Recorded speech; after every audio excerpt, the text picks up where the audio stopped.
Hello everyone, welcome to day 34 of a Stitch a Day 365 days crochet challenge.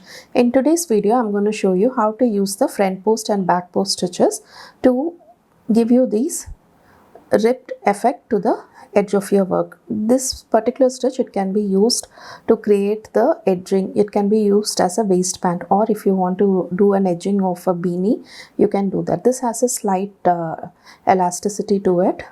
It gives this elastic texture to your work, and wherever you want the work to hold against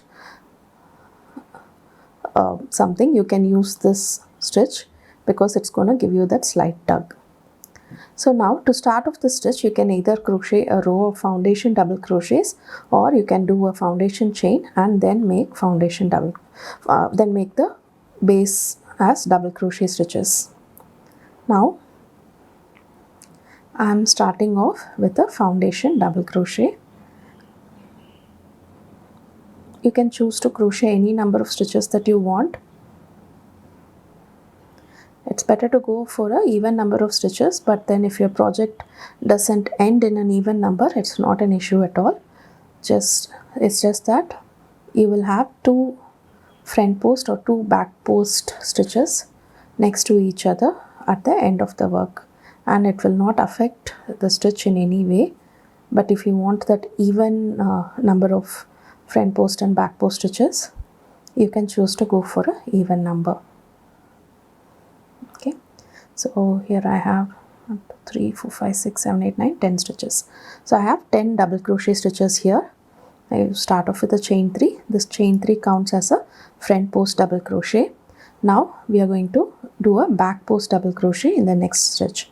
Back post double crochet is when your needle is at the front and the post of your double crochet is at the back, and the stitch formed is behind the V stitch right here. Okay, now you're going to do a front post double crochet.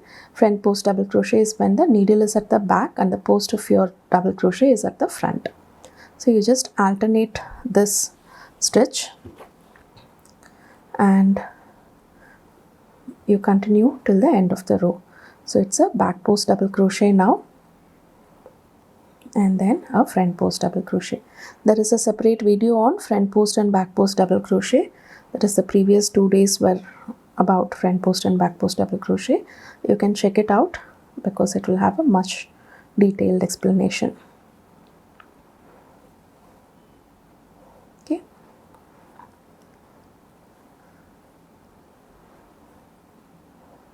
now my work ends at a back post double crochet. Okay, so this is a reversible stitch, that is, both the side of your work, it's going to look exactly the same. So it does not have a right side or a wrong side. Chain 3, turn your work. Now all you have to do is maintain the stitches. That is, this stitch right here is a back post double crochet. So you may make another back post double crochet into it. The next stitch is a front post one. You make a front post double crochet. Again, back post double crochet and front post double crochet.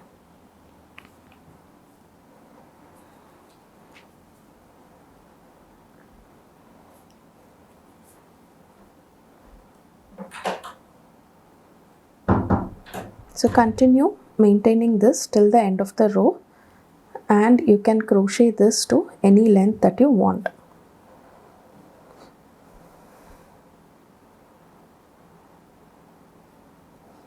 So as you can see, it has a nice elastic finish to it, and it's going to hold against something when you crochet this as the edge.